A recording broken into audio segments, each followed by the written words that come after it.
नमस्कार दोस्तों, मैं मनीष कुमार भोज आप सभी लोगों का अपने YouTube channel Uttarakhand online classes में हार्दिक स्वागत करता हूं। दोस्तों, जैसे कि आप लोगों को विदित ही कि हम लोग इस समय सहायक अध्यापक चित्रकला विषय से संबंधित महत्वपूर्ण टॉपिक्स पर चर्चा कर रहे हैं, जो हमने टॉपिक से लेके रखा है अभी प्रावैधिक कला से संबंधित। क्योंकि आप लोगों को इससे पूर्व मैंने 3 वीडियो प्रावैधिक कला से संबंधित प्रेषित कर चुका हूँ। अब क्योंकि यदि हम डीपली अध्ययन करने की यदि हम बात करें तो उसके अंतर्गत हम ये वीडियो लेंथी होंगी और इसमें आपको डिटेल में इसके बारे में बताया जाएगा। इसलिए ये मत सोचिएगा कि प्रावैधिक कला से संबंधित बहुत ढेर सारी वीडियो जा रही। मैं आप लोगों को महत्वपूर्ण प्रश्नों पर चर्चाएं कर रहा हूं और उस पर आप नोट करती जाइएगी, जो आपको महत्वपूर्ण लगता है उन्हें नोट करिए। आइए शुरुआत करते हैं प्रावैधिक कला। ठीक है, अब जो हम बात करते हैं बाइंडर किसे कहते हैं। अब बाइंडर किसे कहते हैं इस बारे में आपको बताना है। जो पदार्थ के रंग के कणों को बांध के रखता है उसे बाइंडर कहते हैं। अब मान लीजिए हमने जब कोई कलर करते हैं, हम किसी माध्यम पे या किसी वाटर कलर पे या किसी मोटे कागज़ पे यदि हम कलर करते हैं या किसी भी माध्यम में या चित्रांकन करते हैं, तो जब हम उस पर कलर करते हैं तो वो जो कलर एक दूसरे के साथ जो अणुओं का जो बंध बना रहता है, एक दूसरे से जो जुड़कर उनको एक साथ जकड़ा रहता है, तो उसे बाइंडर कहते हैं। एक दूसरे से रंगों को क्या है तो जोड़े रखता है, उनको आपस में फैलने नहीं देता है। ये होता है बाइंडर, मतलब एक दूसरे से संकुचित तौर पर जुड़े रहना। ठीक है, अब आते हैं पूर्व धारणा क्या होती है। बहुत महत्वपूर्ण प्रश्न है, कई बार ये क्वेश्चन पूछा गया है पेपर में। अब पूर्व धारणा क्या होती है? ये रचनात्मक के मस्तिष्क में बनने वाले प्रारंभिक चित्र हैं, जो अलैंगिक तौर पे जो चित्रकार द्वारा जो चित्रों को सोचा जाता है, ठीक है, जो चित्रकार द्वारा जो चित्रों की कल्पना की जाती है वो उसके संरचनात्मक तौर पर उसके मस्तिष्क में उपस्थित होते हैं और उसके पश्चात उन चित्रों को कहीं ना कहीं वास्तविक रूप दिया जाता है, उस पर चित्रांकन किया जाता है। इसलिए इनको क्या कहिएगा? पूर्व धारणा। हमें जो पूर्व में जो चीज़ हमारे अंदर जो सोच रहे हैं, जिस चीज़ को हम करने की कोशिश कर रहे हैं, वो कहीं ना कहीं इन चित्रों के माध्यम से हमारे सम्मुख से उपस्थित हो रहे हैं, तो उनको क्या कही जाएंगे? पूर्व धारणा। जो पूर्व में जो हमने सोचा है उनको हम चित्रकला के माध्यम से इंप्लीमेंट ला रहे हैं, ये चीज क्या होती है? पूर्व धारणा होती है। अब मूल रचना की प्रतिक्रिया किसे कहते हैं? अब मूल रचना की जो प्रतिक्रिया होती है वह सतह रचना के पश्चात वास्तविक प्रतिक्रिया करने। ठीक है, अब जब हम सतह पर जब चित्रांकन करते हैं, जो वो हकीकत तौर पर जब प्राप्त होते हैं, तो उसे हम क्या कहेंगे? मूल रचना। हम किसी चित्र को बना रहे हैं, उस मूल पद्धति को हम जब ग्रहण करते हैं तो उस चीज़ को हम क्या कहते हैं? मूल रचना। सतह रचना के पश्चात वास्तविक रचना प्रतिक्रिया। जो बात हो रही है हमारी सतह रचना के पश्चात जो चित्र हमें प्राप्त होगा वो वास्तविक तौर पे चित्र क्या होगा? चित्रांकन हमें प्राप्त होगा। ठीक है दोस्तों, अब आता है परिकरण। प्रतिक्रिया क्या होती है, इसे क्या कहते हैं? वह प्रतिक्रिया जो वर्णों को स्थायी बनाने के अंतर्गत किसी फिनिशिंग या परिकरण कहलाई जाती है। जब क्या कह रहा है? जब वह प्रतिक्रिया जो वर्णों को स्थायी बनाने के अंतर्गत आती है। जब वर्णों को स्थायी तौर पर इम्प्लीमेंट करने के लिए जब चित्रों में जब वर्ण की उपस्थिति हो जाती है, उसको स्थायी रूप देने के लिए जब हम वो प्रयास करते हैं, तो वो स्थायी बनने के अंतर्गत उसे हम क्या कहेंगे? फिनिशिंग या परिकरण की प्रतिक्रिया उसके अंतर्गत फिनिशिंग। हम किसी को मूर्त रूप देके अंतिम जो रूप उसको प्रदान करते हैं वो क्या कहा जाता है? फिनिशिंग या परिकरण प्रतिक्रिया कहा जाता है। अब आते हैं बाइंडर किसे कहते हैं। मैंने इससे पूर्व बताया, वो पदार्थ जो रंगों के कणों को बांध कर रखे रहता है उसे बाइंडर कहा जाता है। ठीक है, अब भूमिबंध की 2 प्रतिक्रियाएं होती हैं। अब भूमिबंध की 2 प्रतिक्रियाएं कौन कौन सी होती हैं ये आपको बताना है।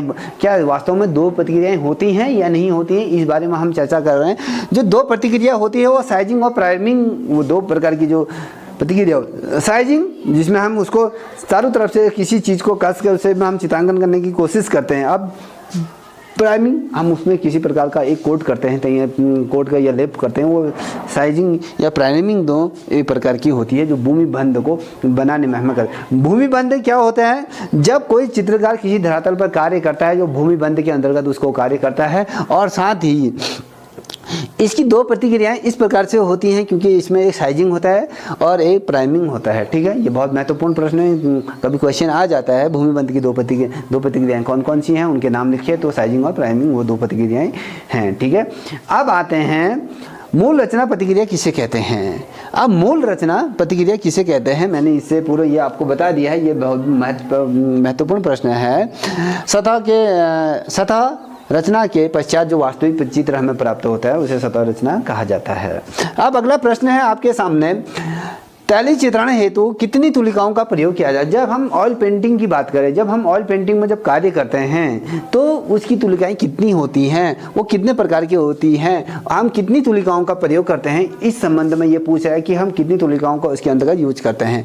जो तुलिकाओं का यूज करते हैं, जो हम ऑयल पेंटिंग जब बनाते हैं तो उसमें विसिल ब्रश का यूज करते हैं, विसिल ब्रश और सेबल ब्रश का हम यूज़ करते हैं। दो तुलिकाओं का उसके अंतर्गत हम प्रयोग करते हैं। एक तो हो गया आपका विसेल ब्रश और सेकंड हो गया सेबल ब्रश का हम उसके अंतर्गत प्रयोग करते हैं।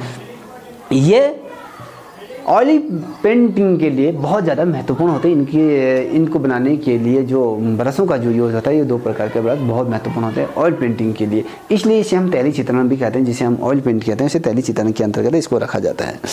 अब अगला प्रश्न है आपके सम्मुख से, वो है तैलीय जो चित्रण होता है, चित्रण के लिए सर्वोत्तम वानिश कौन सा है। जो चित्रण के लिए बेस्ट वानिश कौन सा होता है। अब वो जो होता है कोलाप और वानिश ये होता है, वानिश होता है कोलाप को, ठीक है, और वानिश, ये दो होती हैं बहुत महत्वपूर्ण। कोपाल और वानिश दो प्रकार के होते हैं। ठीक है, इसमें शब्दों में जाएंगे, कंफ्यूज मत होना। अब अगला प्रश्न है, तकनीक किसे कहते हैं।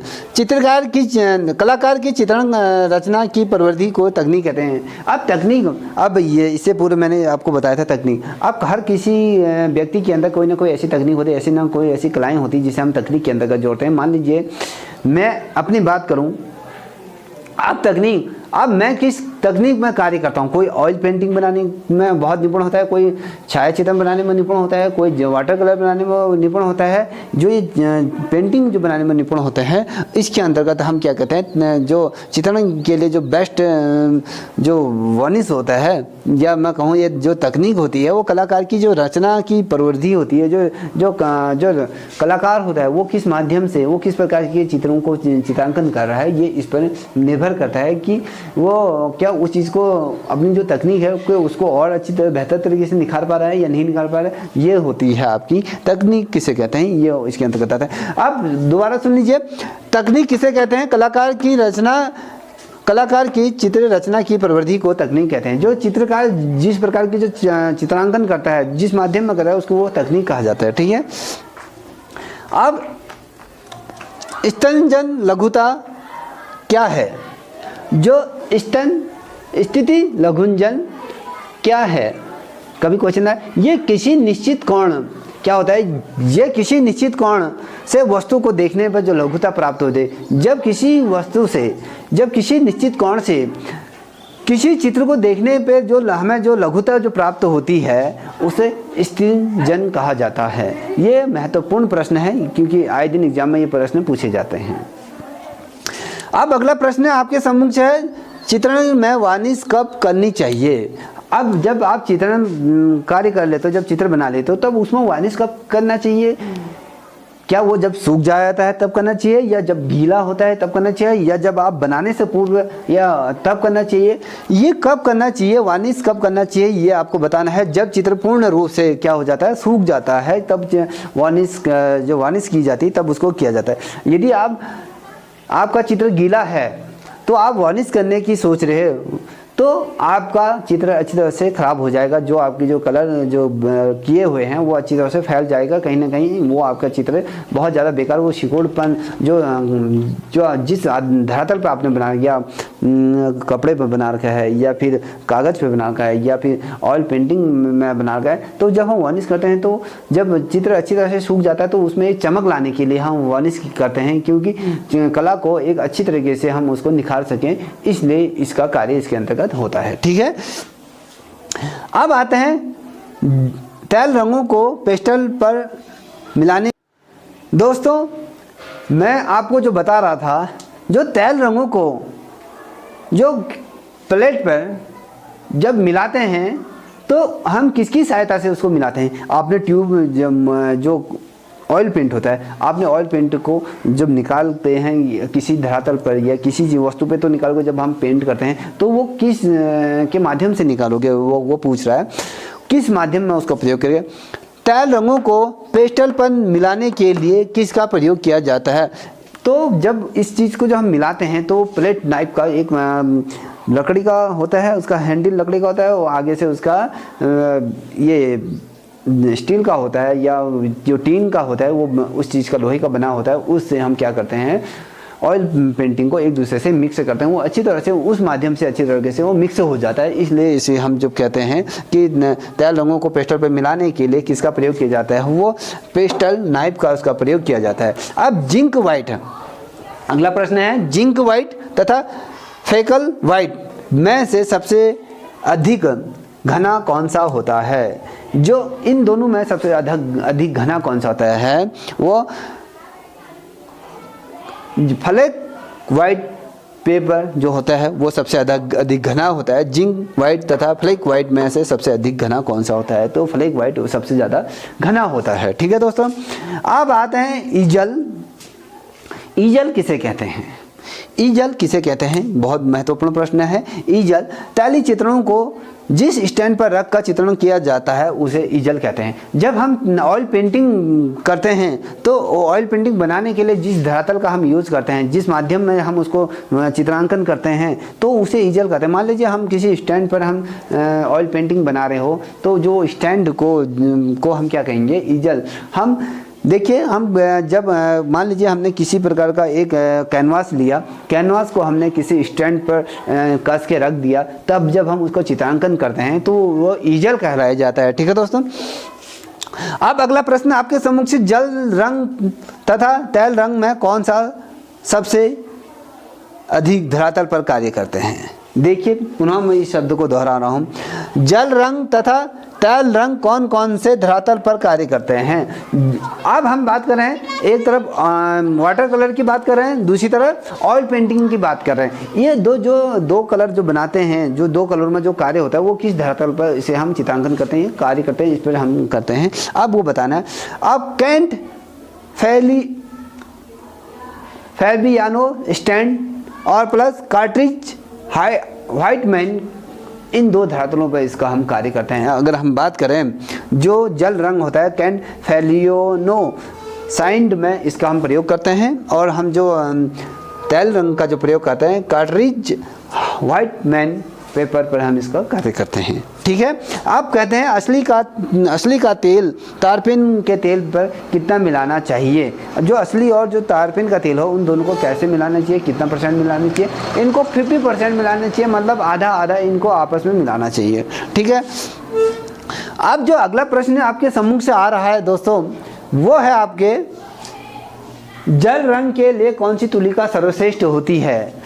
देखिए, हम जब वाटर कलर की बात कर रहे हैं, तो वाटर कलर में जब हम जो चित्र बना रहे हैं, तो वो बनाने के लिए कौन सा धरातल सर्वश्रेष्ठ होता है, वो होता है आपका सेबल तुलिका सर्वश्रेष्ठ धरातल के तौर पर यूज कराई जाती है। अब आता है जल रंग का आरंभ। जल रंग का आरंभ सर्वप्रथम कहाँ हुआ था। ठीक है, जल रंग का जो सर्वप्रथम जो आरंभ हुआ था, वो हुआ था आपका इंग्लैंड में हुआ था। 18वीं शताब्दी के मध्य इस रंग का प्रयोग हुआ था। ठीक है, अब यदि मैं बात करूं, जो जल रंग का जो प्रयोग भारत में टेम्परा कलर का, जो टेम्परा रंग का जो बात कर रहे हैं, वो हुआ था 1953 के आसपास। ये भारत में इसको इम्प्लीमेंट किया गया, ये भारत में इसको प्रयोग में लाया गया। ठीक है, देखिए 18वीं शताब्दी में टेम्परा रंग या जल रंग का प्रयोग जो हुआ था, प्रारंभ हुआ था, तो ये 18वीं शताब्दी में इंग्लैंड में इसका प्रारंभ हो चुका था। अब व्हाइटमैन कागज का उत्पादन कहाँ हुआ था। व्हाइटमैन कागज का उत्पादन कौन सी कंपनी द्वारा किया गया, कहाँ हुआ था। ये भी इंग्लैंड में हुआ था, जहाँ पर जल रंग का प्रारंभ हुआ था। जल रंग की जो उत्पत्ति हुई थी 18वीं शताब्दी में, वहीं व्हाइटमैन कागज का भी उत्पादन किया गया है। इंग्लैंड के कि जो जे हैंस वाइटमैन है कंपनी के द्वारा इसको निर्मित किया गया है। ठीक है, अब कुछ प्रश्न आपके सम्मुख मैं लाता हूँ। जो तैली चित्रण के लिए जो तुलिकाओं का जो प्रयोग करते हैं वो कौन कौन सी होते हैं, उसमें आते हैं ब्रिसल ब्रश और सेबल ब्रश। मैंने इससे पूर्व आपको बता दिया है क्योंकि महत्वपूर्ण है। अब कभी प्रश्न इस प्रकार से पूछा जाता है कि दृश्य में घन को कितने तलों में देखा जा सकता है, या इस प्रकार से भी दर्शक को किसी चित्र में घन के दृश्य को कितने प्रकार से देखे जा सकते हैं, या फिर दर्शक को घन के कितने तल दिखाई देते हैं। जो घन के जो तल दिखाई देते हैं वो घन के 3 तल दिखाई देते हैं। मैं आपको बता देता हूँ वो कौन कौन से होते हैं। ठीक है, अब मैं बना रहा हूँ आप एक सिंपल सा आयत बना लीजिएगा। अब उसमें हम घन के तलों की बात कर रहे हैं। ठीक है,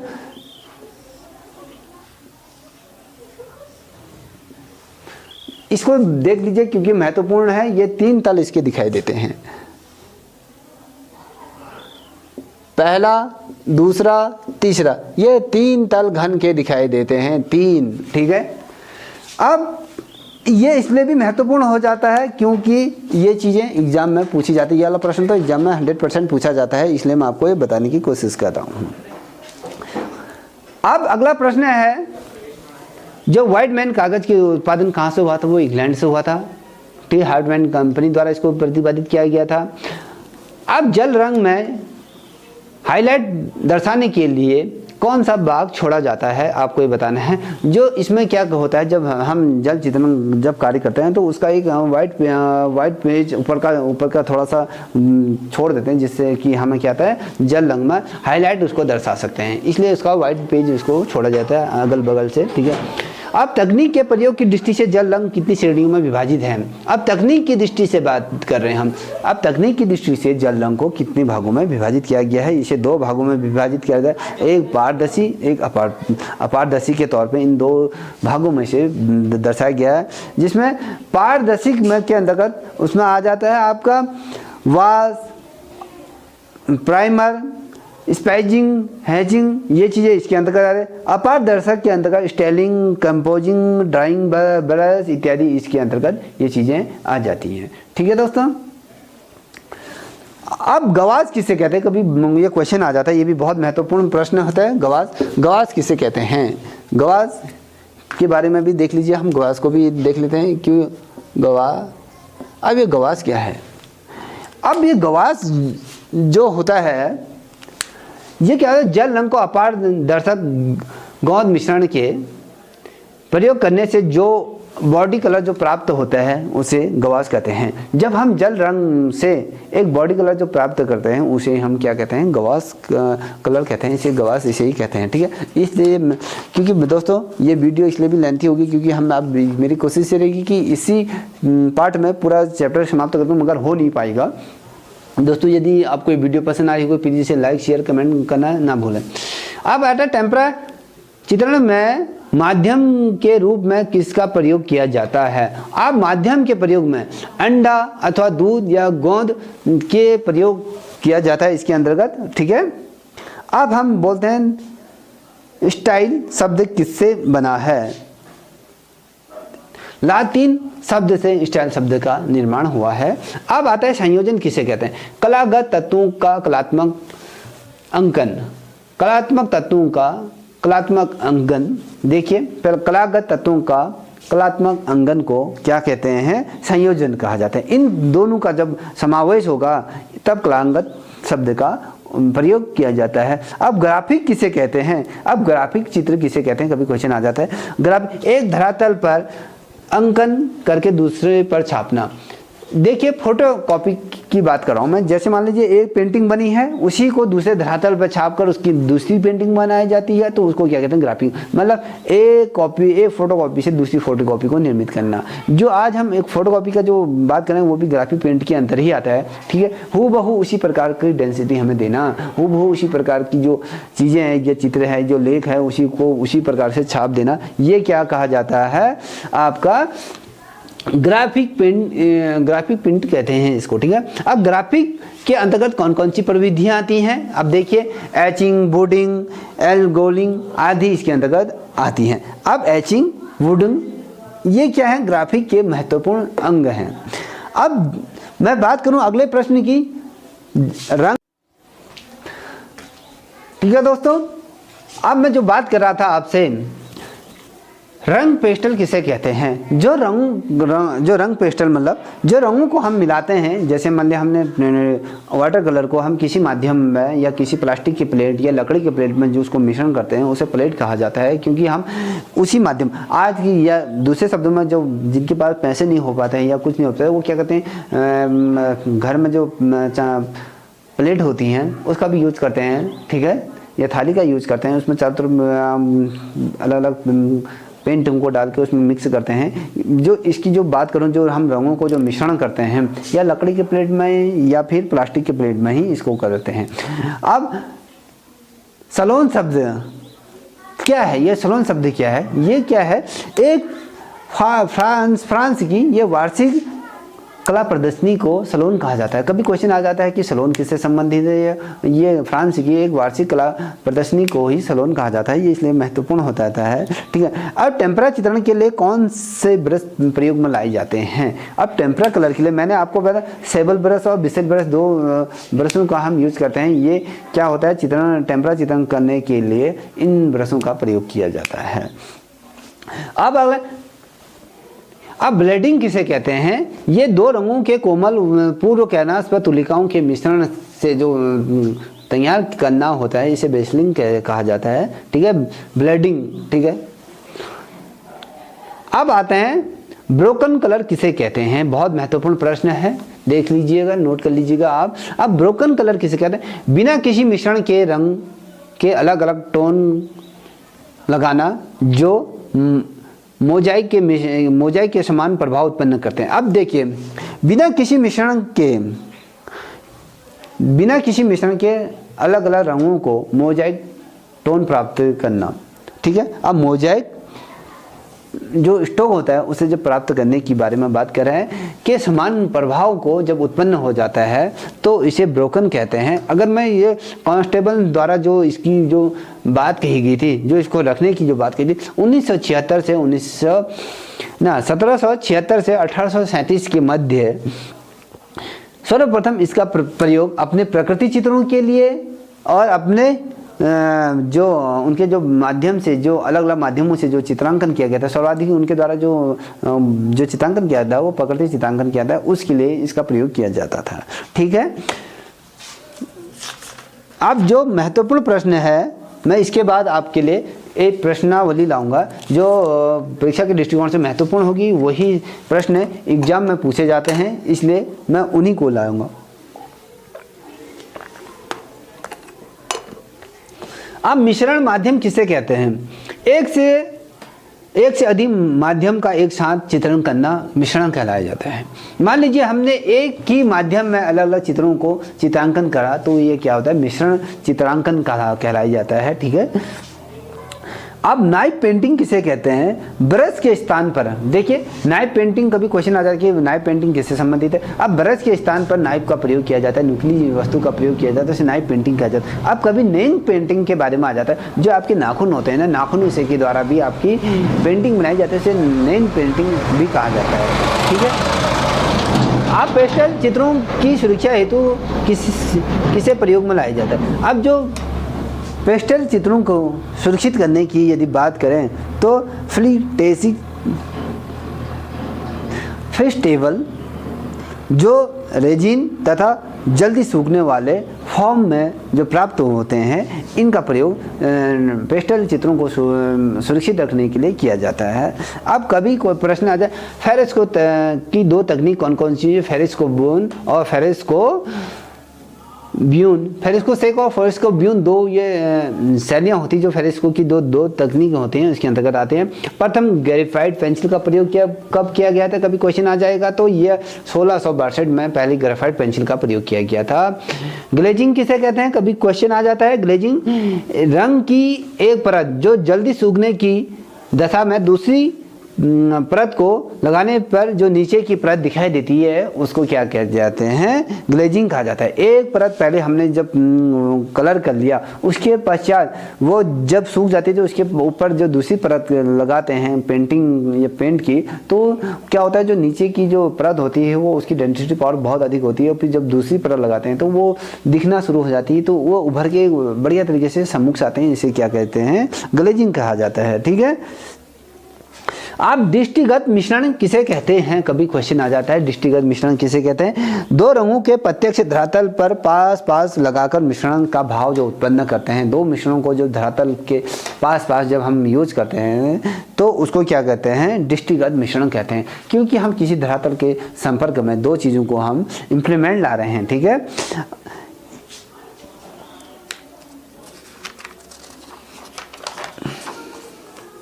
दोस्तों अगला प्रश्न है आपके सम्मुख से, ये बहुत ज़्यादा महत्वपूर्ण प्रश्न है, कोलाज किसे कहते हैं।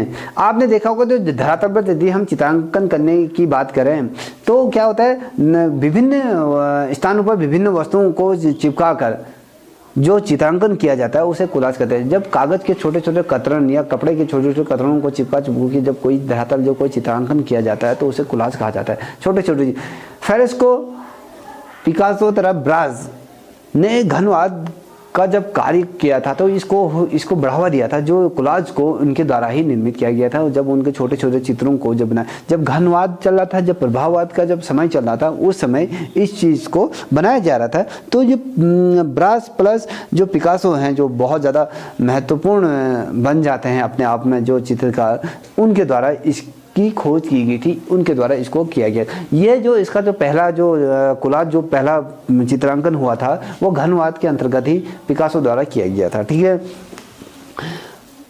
अब फेबर ने इंग्लैंड में पेंसिल कंपनी कब स्थापित करी थी, ये करी थी 1761 में। इन्होंने पेंसिल बनाने की कंपनी की स्थापना की गई थी। एचबी पेंसिल का फुल फॉर्म क्या होता है, हार्डनेस और डार्कनेस, ब्लैकनेस, वो जो बताया था मैंने आपको, हार्डनेस प्लस ब्लैकनेस इनमें होता है। अब गवास किसे कहते हैं, इससे पूर्व में मैंने बताया कि जिस चित्र में गोंद मिश्रित अपारदर्शी रंगों का प्रयोग किया जाता है उसे गवास कहा जाता है। ठीक है, अब कभी क्वेश्चन, अगला क्वेश्चन मैं इस प्रकार से आपसे पूछूं, हैचिंग क्या है। पास पास रेखाएं खींचकर जो छाया प्रकाश का जो प्रभाव उत्पन्न होता है उसे क्या कहा जाए, हैचिंग कहा जाता है। देखिए पास जब रेखाएं हम खींचते हैं, एक दूसरे के पैरेलल जब हम रेखाएं खींचते हैं तो उसमें छाया प्रकाश का प्रभाव जब उत्पन्न होता है तो उसे हम क्या कहते हैं, हैचिंग कहा जाता है।